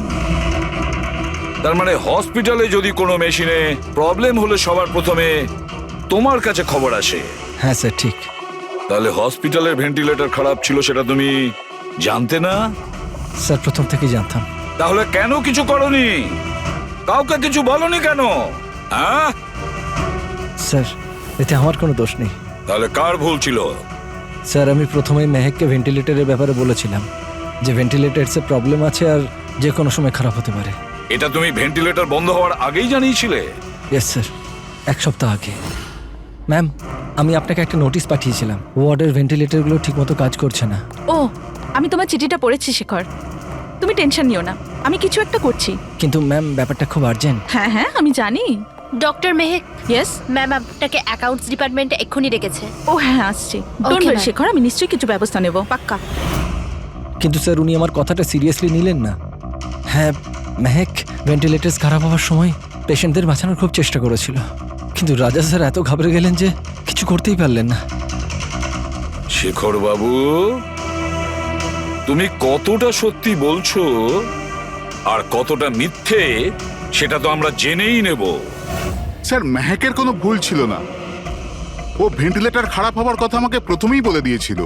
তারপর আপনি কি করলেন? স্যার, আমি হসপিটালের অ্যাডমিন হেডকে বলে দিয়েছিলাম, রাজাকে, কারণ হসপিটালের যতগুলো মেশিন আছে সেগুলো দেখাশোনার দায়িত্ব অ্যাডমিন হেডেরই। তাহলে এই সমস্ত কিছু আপনি রাজাকে বললেন আর আপনার দায়িত্ব শেষ হয়ে গেল।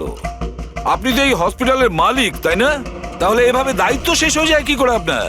স্যার, আমি আমার দায়িত্ব পালন করেছি, সেই জন্য তো আমি নিজে গিয়েছিলাম রাজার কেবিনে। রাজা। হ্যাঁ স্যার। এসব কি করছো? আরে এগুলো দরকারি নয়, এতগুলো রোগীর শ্বাস প্রশ্বাস ভেন্টিলেটরের সাহায্যেই চলছে, আর তুমি এখানে বসে আছো। আরে কিছু করো। হ্যাঁ স্যার, আমি এক্ষুনি সাপ্লাইয়ের সাথে কথা বলে ভেন্টিলেটর চেঞ্জ করে দিচ্ছি। প্লিজ প্লিজ তাড়াতাড়ি করো। স্যার, আমি বুঝতে পারছি না যে ও ভেন্টিলেটর কেন পাল্টালো না। আমি অবাক হচ্ছি স্যার যে কেউ কেদারবাবুর দিকে আঙুল তুলছেন না। সবাই রাজা, বিনীত আর মেহেকের পিছনে পড়ে আছে। সেটাই মেহেকের তো, পিছনে পড়ে। হসপিটালের মালিক না কেদার বাবু? তাহলে এই সমস্ত কিছুর দায়ভারও কেদারবাবু আপনার। কিন্তু স্যার এবার আমি নিজে গিয়ে তো ঠিক করতে পারি না ভেন্টিলেটর। স্যার আমার কাজ হলো কনসার্ন ডিপার্টমেন্টকে ইনফর্ম করা, আর আমি সেটা করে দিয়েছিলাম।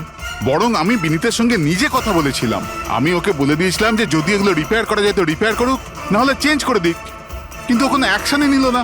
এ কোনো অ্যাকশন নেয়নি, সে কোনো অ্যাকশন নেয়নি, আপনি কি অ্যাকশন নিয়েছিলেন? আর দোষ দিচ্ছেন বিনীতকে, যে কিনা মারা গেছে, বা রাজার, যে উত্তর দেওয়ার পরিস্থিতিতে নেই। স্যার যেটা সত্যি ছিল ওটা আমি আপনাদের বলে দিলাম, সেটা এবার মানবেন কি মানবেন না স্যার আপনাদের ব্যাপার। পরিণীতা স্যার। হসপিটালের হেড নার্স, তাহলে তুমি হসপিটালের ব্যাপারে নিশ্চয়ই সবকিছু জানো। হ্যাঁ স্যার। তাহলে এবার সত্যি করে বলো, এই যা কিছু হয়েছে কার গাফিলতির কারণে হয়েছে? তাড়াতাড়ি বলো। হ্যাঁ স্যার, বলছি। আমার সাথে বিশ্বাসঘাতকতা করার চেষ্টা করো না রাজা। আর হ্যাঁ, যদি মেশিনে কোনো ফিজিক্যাল ড্যামেজ থাকে তাহলে সেটা ওয়ারেন্টিতে আসে না। যদি তোমার নতুন ভেন্টিলেটর চাই তাহলে তোমাকে পুরো কস্ট পে করতে হবে, বুঝেছো?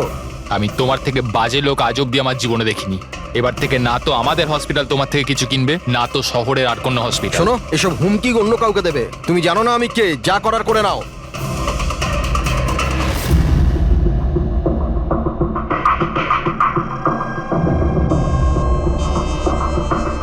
এই যা কিছুই হয়েছে এই রাজা আর বিনীতের ঝগড়ার কারণেই হয়েছে। দুজনের ঝগড়াতে স্যার এতগুলো লোকের প্রাণ চলে গেল। তবে নতুন ভেন্টিলেটরের ব্যবস্থা রাজার করা উচিত ছিল। স্যার এই রোগীদের পরিবারের মধ্যে 3 জন এমন আছে যারা কেমিক্যাল ইঞ্জিনিয়ারিং করেছে। আচ্ছা, 3 জন? তাহলে ওদের ঠিকুজি কুষ্টি বের করো, দেখি কি আছে।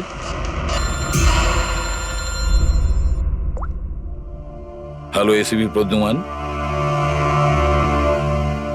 হোয়াট? ঠিক আছে, আমরা এক্ষুনি পৌঁছচ্ছি। কি হয়েছে স্যার? রাজা মারা গেছে।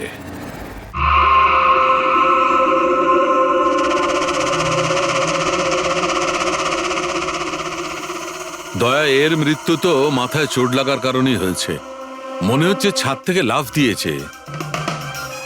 হতে পারে হ্যালুসিনেশন এত জোরে হয়ে গেছে যে ঘাবড়ে গিয়ে রাজা উপর থেকে ঝাঁপ মেরে দিয়েছে। আর তুমি খেয়াল রাখছিলে না এর? এই খেয়াল রেখেছো তুমি? হ্যাঁ স্যার রাজা তো একদম শান্ত হয়ে শুয়ে পড়েছিল। আমি কি করে জানবো যে হঠাৎ করে উঠে পড়বে আর আত্মহত্যা করে ফেলবে? যখন এটা হয়েছিল তুমি কোথায় ছিলে? হ্যাঁ স্যার আমি অন্য ঘরে শুয়েছিলাম। তখনই আমি রাজার জোরে জোরে চিৎকার শুনলাম। আমি এই আত্মাদের সহ্য করতে পারছি না, আমার নিস্তার চাই, মুক্তি চাই। আর যতক্ষণ আমি ওর কাছে পৌঁছবো ততক্ষণ ও ছাদ থেকে পড়ে গেছে। বাহ, কি অদ্ভুত ব্যাপার। রাজাকে একলা রেখে তুমি নাকে তেল দিয়ে ঘুমোচ্ছিলে? হ্যাঁ, আমি তো মনস্থির করেই ছিলাম ঘুমোবো না। কি জানে কিভাবে ঘুমিয়ে পড়লাম। নিশ্চয়ই আমাকে ওই আত্মাগুলোই ঘুম পাড়িয়ে দিয়েছিল। আপনি এটা দেখুন স্যার, মিটারের রিডিং কত বেড়ে গেছে। আমারও কিন্তু একটু ক্লান্তি ভাব লাগছে স্যার।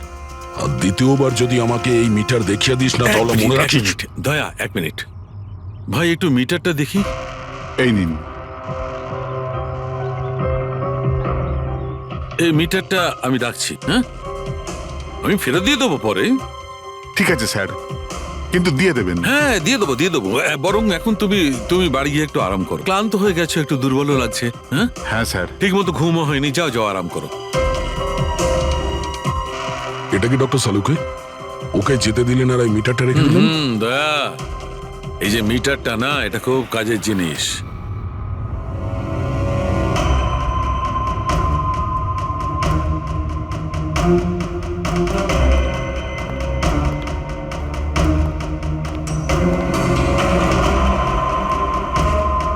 এই ঘরটা চেক করছি। হ্যাঁ ডক্টর, নেই। ওপরে যাওয়া যাক।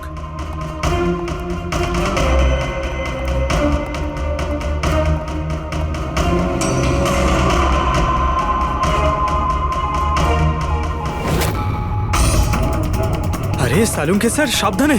এই নিডলটা তো একেবারে জঙ্গলি ঘোড়ার মতো দৌড়চ্ছে। মাই গড, আমরা এখানে এইভাবে দাঁড়িয়ে থাকতে পারি না দয়া। আমাদের প্রোটেক্টিভ পোশাক পরতে হবে। প্রোটেক্টিভ গিয়ার্স ওটা কি কারণে ডক্টর? আরে দয়া, আমাদের সুরক্ষার জন্য।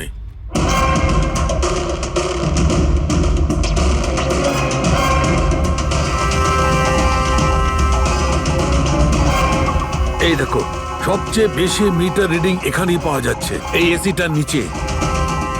মানে স্যার ওই পঙ্কজ, খবরদার খবরদার যদি আত্মার নাম নিয়েছো। স্যার এই মিটারটা কোন দিকে ইঙ্গিত করছে? বলছি বাইরে চলো, বাইরে চলো।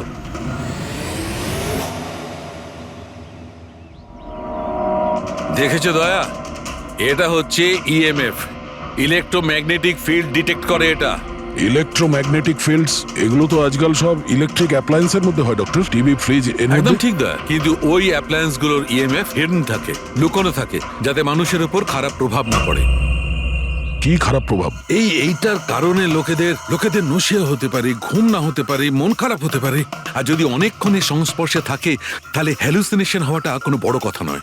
ও, তার মানে রাজার এই হ্যালুসিনেশন কোনো কেমিক্যালের জন্য হয়নি, নিজের ঘরের ইলেকট্রনিক জিনিসপত্রের জন্যই হয়েছে, কারণ ওগুলোর ইএমএফ ঢাকা ছিল না। একদম। তার মানে কেউ জেনে বুঝে এগুলোকে গন্ডগোল করে দিয়েছে। হতে পারে দয়া। এমনিতেই রাজা মনে মনে খুব কষ্ট পাচ্ছিল, খুব দুঃখ পেয়েছিল রোগীদেরকে বাঁচাতে পারেনি বলে। সেই জন্য হ্যালুসিনেশন ওর কাছে আফসোসের রূপে ধরা দিয়েছিল। হতে পারে এই অনুতাপের জন্য বিনীতেরও মৃত্যু হয়েছে। একদম ঠিক। আর ওই অশোক, ওরও দুর্বলতা সেই জন্যই মনে হচ্ছিল, যেহেতু ও এই ইএমএফ এর সংস্পর্শে অনেকক্ষণ ছিল। এখানে ওই কার্বন কম্পাউন্ড পাওয়া যায়নি বাড়িতে। এটা কি করে দেয়? কারণ এখানে তো ইএমএফ এর ব্যবহার হচ্ছিল, আর সবচেয়ে বেশি রিডিং উঠছিল বেডরুমে এসির কাছে। তার মানে বেডরুমের এসিতে কোনো কারুকাজ করা হয়েছে। তাহলে তো মেহেকের বাড়িতে ওই ইএমএফ হনো। আমার তাড়াতাড়ি পূরবীকে ইনফর্ম করতে হবে।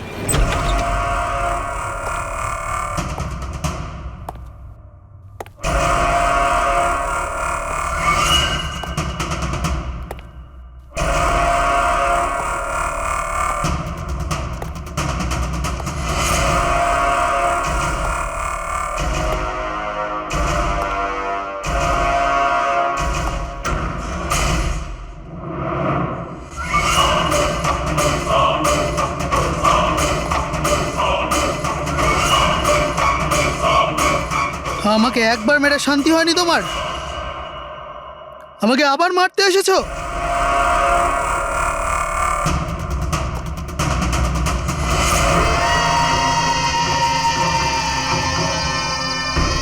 তুমি? আমি তোমাকে সেলফ ডিফেন্সে মেরেছিলাম, আর তাছাড়া তুমি একজন অপরাধী। অপরাধীদের কি পরিবার থাকে না? তোমার জন্য আমার মেয়ে অনাথ হয়ে গেছে, আর এই রক্ত দেখছো, সব তোমার জন্য। আমি আর তোমাকে ছাড়বো না। দেখো, আমার কাছে আসবে না, আমি কিন্তু মেরে দেবো। আমি তোমাকে ছাড়বো না। আমার কাছে আসবে না, আমি কিন্তু বলছি মেরে দেবো। আমি বলছি আমার কাছে আসবে না, আমি মেরে। পূরবী, কি করছো তুমি? ছাড়ো এটা। স্যার, ওই লোকটা। কি? স্যার এখানে। স্যার ওনাকে ধরুন, উনি আমাকে মারতে চান। এক মিনিট, আগে এখান থেকে বাইরে চলুন। তাড়াতাড়ি চলো, প্লিজ তাড়াতাড়ি, প্লিজ তাড়াতাড়ি, ফাস্ট। এই হলো সেই তিনজন যাদের সম্পর্ক কেমিক্যাল ইঞ্জিনিয়ারিং এর সঙ্গে আছে। সুহাস, দীপক আর কিশোর। খুনি এদের মধ্যে যে কেউ হতে পারে। না অভিজিৎ, কারের এসিতে কেমিক্যাল ফিক্স করাটা অন্য ব্যাপার, আর ইলেকট্রোম্যাগনেটিক ফিল্ডকে এত চাতুর্যের সঙ্গে ব্যবহার করাটা অন্য কথা।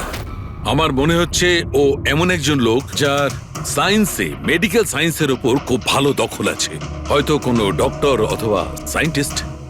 যেই করুক, সে ইলেকট্রোম্যাগনেটিক ফিল্ড ভালো মতন ব্যবহার করেছে, যাতে মেহেক আর রাজা ওরা দুজনেই যাতে ইএমএফ এর সংস্পর্শে থাকে। হতে পারে হসপিটালে ওরা দুজন নিজেদের কাজ করছিল, তখনও এই ইএমএফ ওখানে উপস্থিত ছিল। তাহলে স্যার হতে পারে হসপিটালের কোনো মেশিনের সাথেও গন্ডগোল করা হয়েছে। নিশ্চয়ই দয়া, নিশ্চয়ই। আর এটা ওই করেছে, হসপিটালের ভেতরেরই কেউ। তাহলে এই হলো সেই জায়গা যেখানে মেহেক আর রাজা বসতো। হ্যাঁ স্যার। আর কে কে যাওয়া আসা করতো এখানে? স্যার শুধু স্টাফেদেরই ভেতরে যাওয়ার পারমিশন ছিল, তাও যদি কোনো কাজ থাকতো তাহলে। মানে বাইরের কেউ এখানে ঢুকতেই পারতো না। না স্যার, এমনকি রুগীদেরও এখানে ভেতরে আসার অনুমতি ছিল না। তার মানে তো এটা বোঝা গেল যে স্টাফেদের মধ্যেই কেউ, মানে আপনাদের মধ্যেই কেউ একজন খুনি। এ আপনি কিভাবে বলতে পারেন? এটা আমরা বলছি না, এটা এই ইএমএফ মেশিনটাই আমাদের সবকিছু বলে দিয়েছে। আর এই ইএমএফ মেশিনের হিসাবে এই এসির সাথে কোনো গন্ডগোল করা হয়েছে। তার মানে রাজা আর মেহেককে মারার চেষ্টা করা হয়েছিল, কিন্তু বেচারা রাজা মারা গেছে। এসির সাথে গন্ডগোল? কি বলছেন আপনি? আমি তো কিছু বুঝতেই পারছি না। এই কথাটা এই রুমে থাকা শুধুমাত্র সেই বুঝতে পারবে যে নিজেই খুনি। আর ও আজ এখানে প্রোটেক্টিভ গিয়ার পরে এসছে, যাতে ইলেকট্রোম্যাগনেটিক ফ্রিকোয়েন্সিতে তার কোনো ক্ষতি না হয়, তাই তো? কি সে?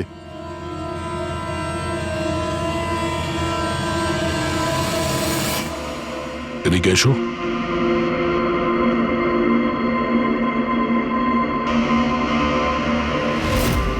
ফ্যাশন সেন্স তো তোমার খুব ভালো, শেখর। জামা কাপড়ের ভেতরে এই সুরক্ষা কবচ। দেখো, তোমার সমস্ত প্ল্যান আমরা জেনে ফেলেছি, তোমার ব্যাপারে সমস্ত খোঁজ খবর নিয়েছি। তুমি এখানকার এমন একজন টেকনিশিয়ান যে এসির সঙ্গে কোনো গন্ডগোল করতে পারে। এখন তাড়াতাড়ি বলো, কেন করেছো তুমি এসব? আমি করেছি এসব। আর কি ভুল করেছি আমি যদি মেহেক, বিনীতা, রাজার ওপর অভিযোগ লাগিয়েছি তো? এদের জন্য 12টা পেশেন্টের মৃত্যু হয়েছে, যেটা আমি দেখতে পারিনি।